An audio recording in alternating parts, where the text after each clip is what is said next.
Алғашқы конституцияны 12 адам бірігіп құрған. Бүгінгі күні бұл заң қайта қаралып, өзгерістер енгізіліп жатқаны баршамызға аян.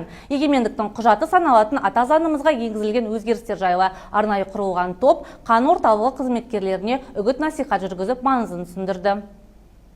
Мына алдымыздағы 95 жылғы жазылған конституцияда ол жерде 9 бөлім 101 бап болатын.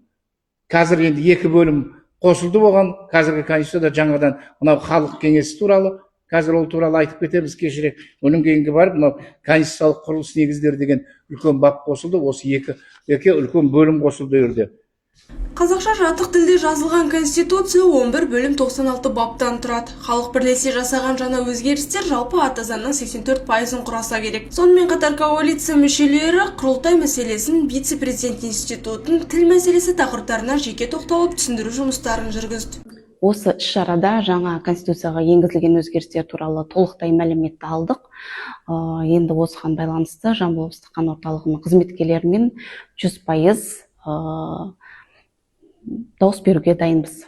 Заңның шамамен 40 бабына өзгеріс енгізілген. Бұл құжат азаматтар, саяси партиялар, қоғамдық бірлестіктер мен сарапшылар ұсынған пікірлерді терең талдау, көпшілік талқылауын ұйымдастыру және жаңа ережелер мен нормаларды мұқият сараптау арқылы жасалды. Ал жаңа конституция бойынша нақты шешімді еліміздің азаматтары жалпы ұлттық референдумда қабылдайды.